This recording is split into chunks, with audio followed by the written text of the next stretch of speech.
ఓం శాంతి. అమృతధార కార్యక్రమానికి ప్రేక్షకులందరికీ స్వాగతం, సుస్వాగతం.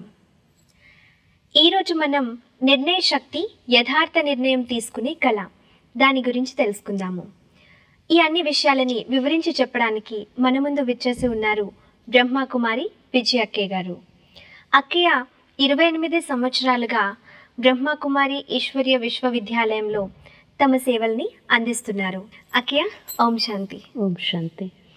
అక్కయ్య, యథార్థ నిర్ణయము, నిర్ణయ శక్తి, ఇవన్నీ విషయాలు మనం అనుకుంటాము.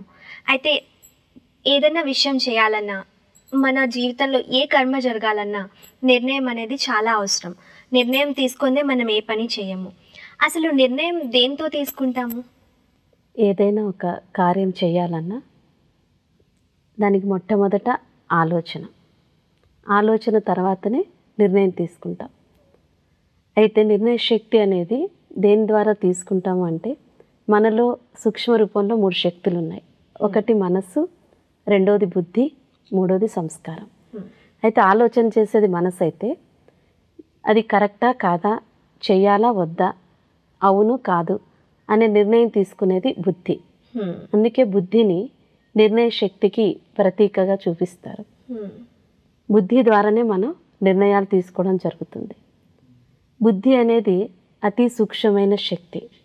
అయితే అది మన కంటికి కనపడదు, కానీ మన జీవితానికి అవసరమైనటువంటి ముఖ్యమైన, మన జీవనంలో జీవించే కళకు ఆధారమైనటువంటి అనేక నిర్ణయాలు తీసుకునేది బుద్ధి ద్వారానే. అయితే చాలామందికి బుద్ధి శక్తి గురించి తెలియదు. కేవలం ఆలోచిస్తున్నాం, నిర్ణయం తీసుకుంటున్నాం అంటున్నారు.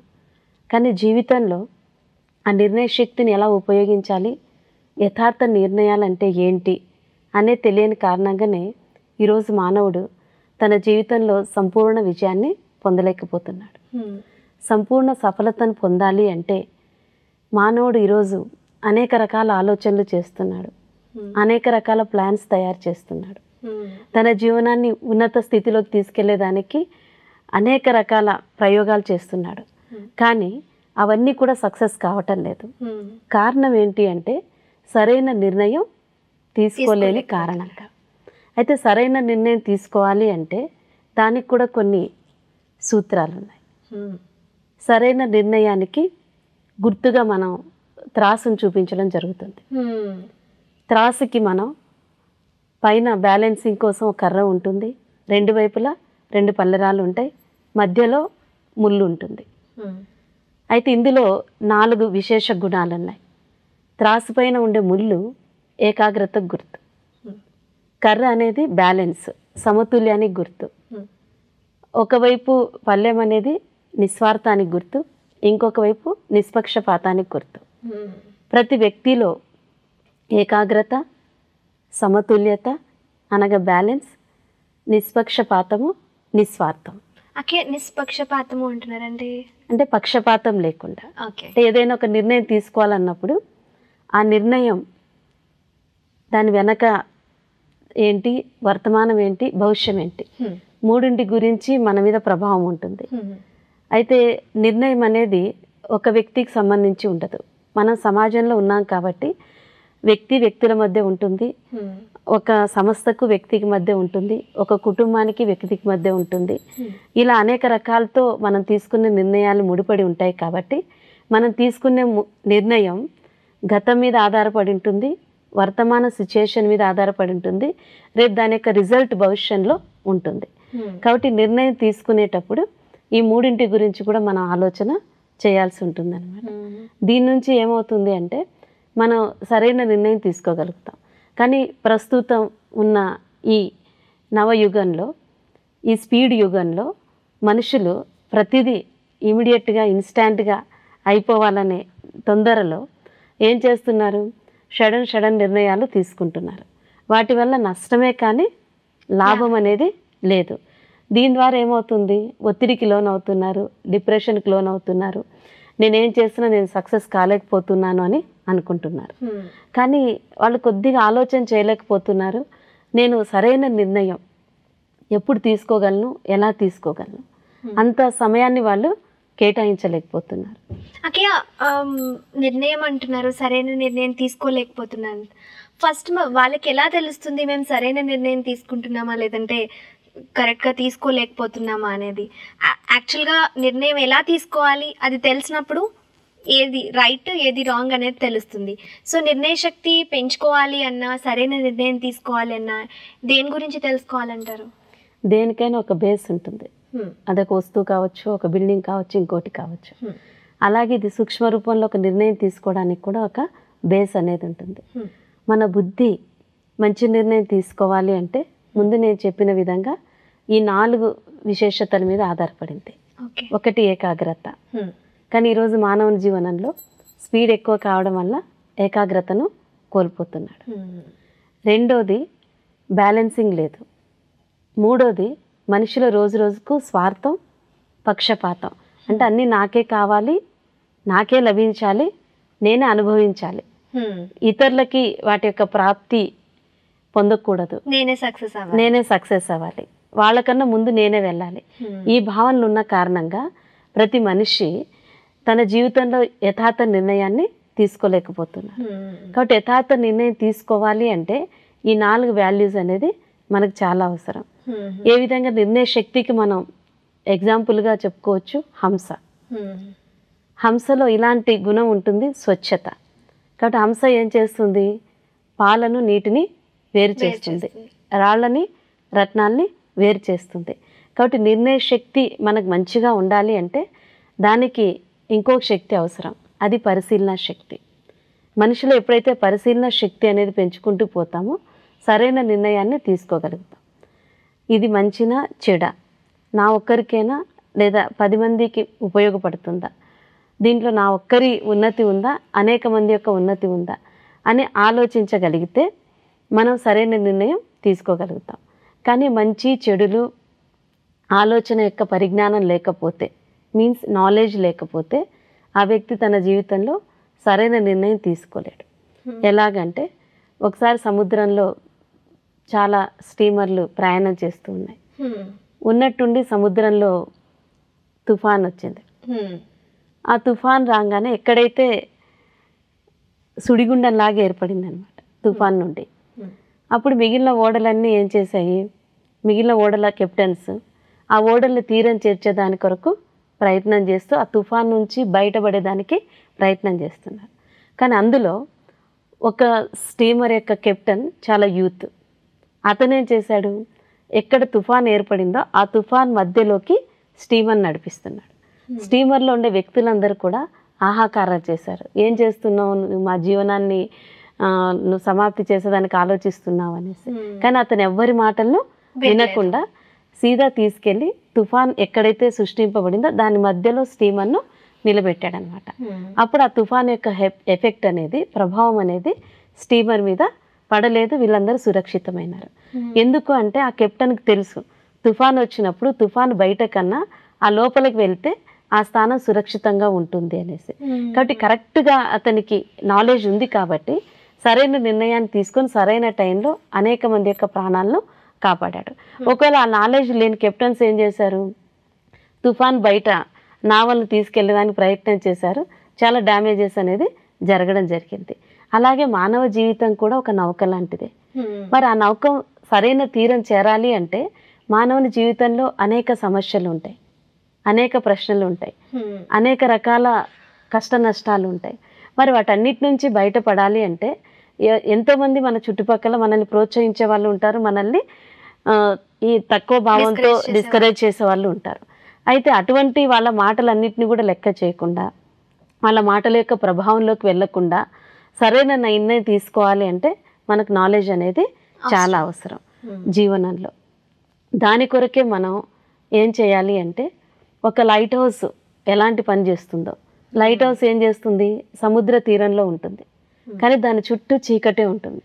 కేవలం లైట్ హౌస్ యొక్క లైట్ ద్వారా మాత్రమే దూరంలో ఉండే చీకట్లో ఉండే ఓడలకు కూడా తీరం యొక్క దిశ అనేది కనపడుతుంది. అయితే లైట్ హౌస్ ఆ ఓడలకి తన వెలుగును ఇవ్వగలగాలి అంటే లైట్ హౌస్ అనేది ఉన్నత స్థానంలో ఉంటుంది, మరి స్థిరంగా ఉంటుంది. ఓడలు కదులుతుంటాయి కానీ లైట్ హౌస్ కదలదు.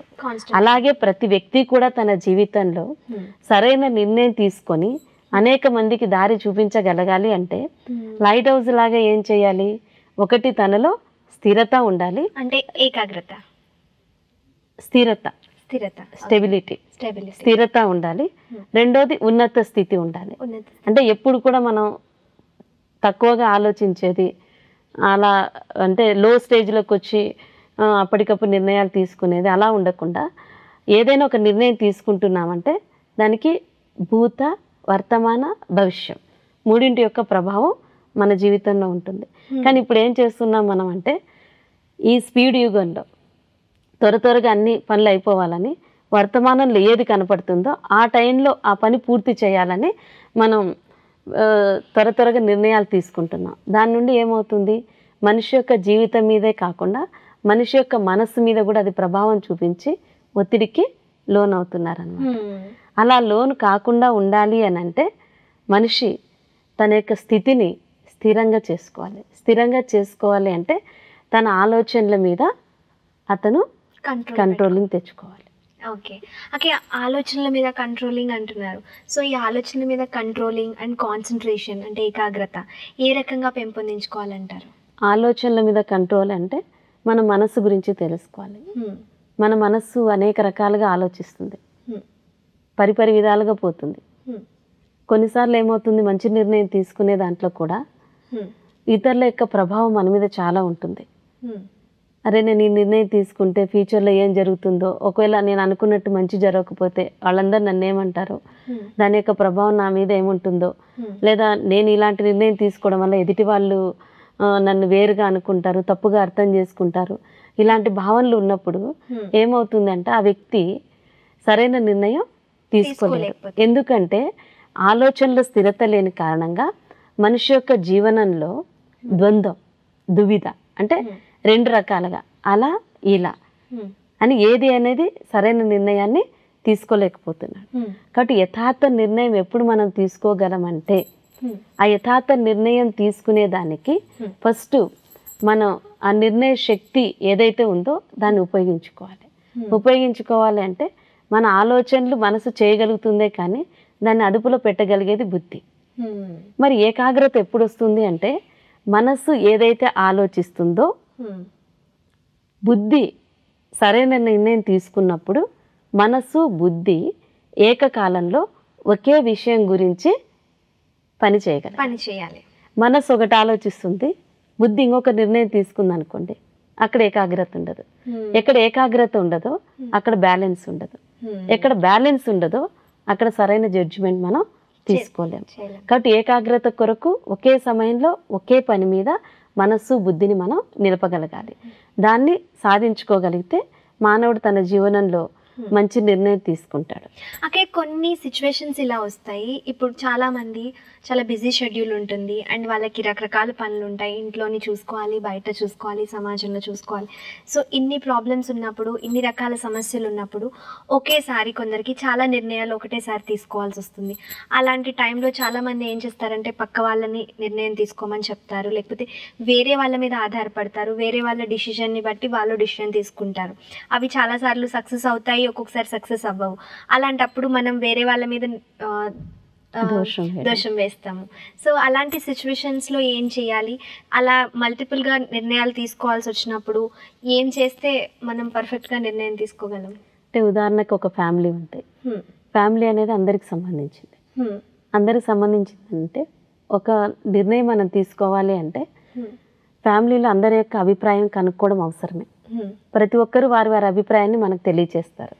అయితే ఎప్పుడైతే వ్యక్తిలో నాకే అన్నీ బాగా తెలుసు, నేను చాలా మంచి నిర్ణయాలు తీసుకోగలను అని ఒక రకమైన తన గురించి తనకు హయ్యెస్ట్ భావన ఉన్నప్పుడు పక్కన వాళ్ళు చెప్పిన భావనలు లేదా నిర్ణయాలు అవి వాళ్ళు ఒప్పుకోరు లేదా వాటిని స్వీకరించరు, వెంటనే రిజెక్ట్ చేస్తారు. దానివల్ల ఏమవుతుంది అంటే ఇంకోసారి ఏదైనా సిచ్యుయేషన్ వచ్చినప్పుడు వీళ్ళు ఒకవేళ నిర్ణయం అడిగినా కూడా వాళ్ళు చెప్పరు. ఎందుకంటే వాళ్ళది ఈ భావం ఏర్పడిపోతుంది, మనం చెప్పినా కానీ వాళ్ళు దాన్ని మనం స్వీకరించరు. అలాంటప్పుడు మనం ఎందుకు చెప్పాలి? లేదా ఒక్కోసారి ఏమవుతుంది, మనలో బిజీ షెడ్యూల్ కారణం కావచ్చు, తీసుకునే శక్తి లేకపోవచ్చు, అప్పుడు ఇతరుల నిర్ణయాల మీద ఆధారపడ్డప్పుడు కూడా మనం పూర్తిగా సక్సెస్ కాలేం. కాబట్టి ఏదైనా ఒకటి మనం నిర్ణయం తీసుకోవాలి అంటే నలుగురిని అడగటంలో తప్పు లేదు, కానీ నలుగురి నిర్ణయాలను రిజెక్ట్ చేయకూడదు. అలాగే వాళ్ళు చెప్పింది అని దాన్ని ప్రభావితమై కూడా మనం తీసుకోకూడదు. అన్ని విని అందులో ఏది సముచితమైంది అనేది ఆలోచించి తర్వాత నిర్ణయం తీసుకుంటే దాంట్లో సక్సెస్ ఉంటుంది. అలా కాకుండా వ్యక్తి తన స్వార్థానికో పక్షపాతానికో వశమై ఏదైనా నిర్ణయం తీసుకుంటే అది సఫలత కాదు. ఎలాగంటారా, మనం ఇందుకు ఒక కథ చెప్పుకోవచ్చు. ఒక గొర్రెల కాపరి ఉంటాడు, అడవిలో మేకలను గొర్రెలను కాస్తూ ఉంటాడు. అతనికి ఒకరోజు అడవిలో ఒక మెరిసే రాయి దొరుకుతుంది. అతనికి ఒక చిన్న మేకపిల్ల ఉంటుంది. అతను ఏం చేస్తాడు, చాలా ఇష్టంతో ఆ మెరిసే రాయిని దారంతో ఇది చేసి కట్టి మేక మెడలో వేస్తాడు. ఆ మేక ఎగిరినప్పుడల్లా సూర్యరశ్మి దాని మీద పడి అది మెరుస్తూ ఉంటుంది. అక్కడే ఒక వ్యాపారి ఒక చెట్టు నీడన సేద తీరుతుంటాడు. దాని యొక్క మెరుపు చూసి అతనికి అర్థమైపోతుంది ఇది వజ్రం అని. కానీ ఆ పశువుల కాపరికి దాని వాల్యూ తెలియదు. మెరిసే రాయి కాబట్టి తనకి ఇష్టమైన మేకపిల్ల మెడలో వేసి ఆనందిస్తున్నాడు. సూర్యకిరణాలు పడ్డప్పుడు దాన్ని సంతోషంగా ఫీల్ అవుతున్నాడు. కానీ ఆ వ్యాపారి అర్థం చేసుకొని నేను నీకు కొంత డబ్బు ఇస్తాను, ఆ రాయి నాకు ఇస్తావా అని అడిగాడు. ఇతనికి తెలియదు, దాని విలువ తెలియదు కాబట్టి అమాయకంగా ఆ డబ్బు తీసేసుకొని ఆ వజ్రాన్ని వ్యాపారి చేతికి ఇవ్వడం జరిగింది. ఎప్పుడైతే ఆ వజ్రం ఆ వ్యాపారి చేతిలో పడిందో వెంటనే అది పీస్ అయింది, ముక్కలైపోయింది. అయ్యో! అప్పుడు ఆకాశం అని చెప్తుంది, చూడు దాని విలువ అతనికి తెలియదు కాబట్టి దాన్ని ఎలా ఉపయోగించాలో సరైన నిర్ణయం తీసుకోలేకపోయాడు కాబట్టి అది అతనికి ఉపయోగపడింది. కానీ నీకు ఆ వజ్రం యొక్క విలువ తెలిసి కూడా నువ్వు దానికి సరైన విలువ కట్టకుండా సరైన నిర్ణయం తీసుకోకుండా ఆ అబ్బాయిని మోసం చేయాలని స్వార్థంతో చూసావు కాబట్టి ఆ వజ్రం నీకు దక్కకుండా పోయింది. అంటే అర్థం ఏంటి? వజ్రం అంటే ఇక్కడ వాల్యుబుల్. అంటే మన జీవితంలో ఒక విలువైన క్షణాలు కావచ్చు, విలువైన సంపద కావచ్చు, విలువైన సంబంధాలు కావచ్చు, ఇవన్నీ ఎందుకు డిస్ట్రక్షన్ అవుతున్నాయంటే కారణం స్వార్థానికి లోబడి పక్షపాతానికి వశమై మానవులు తీసుకునే ఇలాంటి నిర్ణయాల వల్ల మానవ సంబంధాలు అయితేనేమి, పరిస్థితులు అయితేనేమి ఇలాంటి వినాశకర పరిస్థితులు ఏర్పడుతున్నాయి. కాబట్టి మానవుని జీవితంలో సుఖంగా శాంతిగా మనం ఉండాలి అంటే ప్రతి విషయంలో కూడా, అది కెరీర్ కావచ్చు, స్టడీస్ కావచ్చు, ఫ్యామిలీ కావచ్చు, లేదా ఒక కంపెనీలో మనం ఏదైనా ప్రోడక్ట్ని ప్రమోట్ చేసేదానికి కావచ్చు, కానీ చిన్న లెవెల్ నుంచి పెద్ద లెవెల్ వరకు ఏ నిర్ణయం తీసుకోవాలన్నా యథార్థ నిర్ణయానికి కావాల్సింది స్పష్టత. ఓకే. అయితే అక్కడ నిర్ణయ శక్తిని మనం పెంపొందించుకోవాలి. నిర్ణయ శక్తి అంటే అదొక కళగా తయారవ్వాలి. యథార్థ నిర్ణయ శక్తి అదొక కళగా తయారవ్వాలి అంటే ఏం చేయాలి? మనలో స్పష్టత తీసుకొచ్చేదాని కొరకు మన ఆలోచనల మీద మనం నియంత్రణ పెట్టుకోవాలి. అధికంగా ఆలోచించి ఒత్తిడికి లోనయ్యి మన మనస్సును మనం డిస్టర్బ్ చేసుకోకూడదు. ఎప్పుడైతే మనస్సు సరైన ఆలోచనలు చేయదో బుద్ధి కూడా సరైన నిర్ణయాల్ని తీసుకోలేదు. కాబట్టి మనస్సు సరైన ఆలోచనలు చేయాలి అంటే మనిషిలో స్పష్టత ఉండాలి. దీనికే మనం నాలెడ్జ్ అని చెప్తాం. అంటే ఏది మంచి, ఏది చెడు, ఏది చేయటం వల్ల దాని రిజల్ట్ ఎలా ఉంటుంది. దీని కొరకు స్థిరతతో మనం ఆలోచించాలి. అంటే దానికి సమయాన్ని మనం కేటాయించాలి. సమయాన్ని కేటాయించి దాని యొక్క నాలెడ్జ్ తెలుసుకొని మనం స్థిరంగా ఆలోచించగలిగితే, ఉన్నతంగా అంటే స్వార్థాన్ని పక్షపాతాన్ని వదిలి కొద్దిగా ఉన్నత భావంతో ఆలోచించగలిగితే మన జీవితంలో యథార్థ నిర్ణయాన్ని మనం తీసుకోగలుగుతాం. తద్వారా మంచి లాభాన్ని కూడా మనం పొందగలుగుతాం. అక్కయ్య, యథార్థ నిర్ణయాన్ని తీసుకోవడానికి మనం ఏం చేయాలి? స్పష్టతని ఏ రకంగా మనం పెంపొందించుకోవాలి చెప్పండి. యథార్థ నిర్ణయం తీసుకోవడానికి ప్రతిరోజు మనం మనకు అంటే ఇక్కడ చెప్పాం కదా, మనసు యొక్క స్థిరత ద్వారానే నిర్ణయం మంచిగా తీసుకోగలుగుతాం. అంటే దీని గురించి మనం ఒక అభ్యాసం చేయాల్సి ఉంటుంది. ప్రతిరోజు మనం కొన్ని నిమిషాలు మనకు మనం సమయాన్ని ఇచ్చుకోవాలి. ఎంతవరకు మన గురించి మనం సమయాన్ని తీసుకోమో అంతవరకు మనం మంచి నిర్ణయాలు తీసుకోలేకపోతాం. దీని కొరకు మనం ఎలాంటి అభ్యాసం చేయాలి అంటే, నేను చాలా స్పష్టత కలిగిన వారిని, నేను ఏదైనా స్పష్టత ద్వారా నిర్ణయాలు తీసుకోగలం. అయితే దీనికి ఏముండాలి అంటే స్వచ్ఛత అనేది చాలా అవసరం. స్వచ్ఛత అంటే మన ఆంతరిక భావాల్లో మిక్సారిటీ ఉండకూడదు. కొన్నిసార్లు ఒకరిని మనం సలహా అడుగుతాం, నిర్ణయాలు అడుగుతాం, ఎలా చేస్తే బాగుంటుంది అనేసి, మరి వాటిని ఇగ్నోర్ చేస్తాం. విని విననట్టు అడగకుండా పైన అడుగుతాం, మరి విని విననట్లు ఉంటాం. ఎప్పుడైతే విని విననట్లు ఉంటామో వాళ్ళని మనం ఏం చేస్తాం, హర్ట్ చేసిన వాళ్ళం అవుతాం. అప్పుడు ఎదుటి వారికి మన మీద ఎలాంటి అభిప్రాయం వస్తుంది అంటే, మన మీద తప్పుడు అభిప్రాయం ఏర్పడే అవకాశం ఉంది. మన నుంచి వాళ్ళు దూరం అయ్యే అవకాశం కూడా ఉంది అన్నమాట. రిలేషన్ పాడవుతుంది. కాబట్టి ఏదైనా ఇతన్ని ఒక సలహా అడిగినప్పుడు, మనం నిర్ణయం అడిగినప్పుడు అది ఎంతవరకు సరైంది అని ఆలోచించాలి. ఆలోచించి లేదా ఎందుకు రిజెక్ట్ చేస్తున్నాం అనేది కూడా వాళ్ళకి మనం చెప్పగలగాలి. అలా చెప్పలేనప్పుడు ఇంకొక అత్యవసర సమయంలో ఏదైనా ఒక మంచి నిర్ణయం తీసుకోవాలి అన్నప్పుడు ఎవరి సలహా మనకు అందకపోవచ్చు. కాబట్టి అలాంటి పరిస్థితిని కూడా మన జీవితంలో మనం ఏర్పరచుకోకూడదు. కాబట్టి మనం ఏదైనా ఒకటి కార్యం చేయాలి, నిర్ణయం తీసుకోవాలి అంటే ఫస్ట్ మనకు స్పష్టత ఉండాలి. ఆ స్పష్టత అంటే ఏం చేస్తే దాని యొక్క రిజల్ట్ ఏంటి, ఎలా ఉంటుంది అనే నాలెడ్జ్ మనకు తెలిసి ఉండాలి. మరి ఎదుటివారు అడిగినప్పుడు వాళ్ళు చెప్పిన దాని గురించి దాని పరిణామం ఏంటనేది కూడా మనకు తెలిసి ఉండాలి. ఎందుకంటే వారికి కూడా మనం సమాధానం ఇవ్వాలి కాబట్టి. దీని కొరకు మనం కూడా ఏం చేయాలి, మన మనస్సును స్వచ్ఛంగా ఉంచుకొని చాలా నిదానంగా ఆలోచనలు చేస్తూ మనకు మనం సెల్ఫ్ ట్రీట్ చేసుకోవాలి. నేను చాలా స్పష్టమైన వారిని, నేను మంచి నిర్ణయం తీసుకునే శక్తి నాలో ఉంది, నేను మంచి నిర్ణయం తీసుకోగలుగుతాను, నేను చాలా స్థిరమైన వారిని అని ఈ విధంగా మనం కొన్ని పాజిటివ్ థాట్స్ మనకు మనమే క్రియేట్ చేసుకొని ప్రతిరోజు అలాంటి ఒక మంచి ఆలోచనను 5 or 10 minutes మనం ప్రాక్టీస్ చేస్తూ పోయినాం అనుకోండి, ఆటోమేటిక్గా మనలో ఏకాగ్రత అనేది కుదురుతుంది. ఈ ఏకాగ్రత ఆధారంగా మన బుద్ధి సరైన నిర్ణయం తీసుకోగలుగుతుంది. అకే చిన్న ప్రాబ్లమ్స్ ఉన్నప్పుడు మామూలు సిచ్యువేషన్స్లో మీరు అన్నట్టుగా ఓకే, కానీ చాలాసార్లు కొన్ని క్రిటికల్ కండిషన్స్ ఉంటాయి, అంటే వెంటనే నిర్ణయం తీసుకోవాల్సి ఉంటుంది. అలాంటి టైంలో మన మనస్సుని ఏ రకంగా స్థిరపరచగలుగుతాం?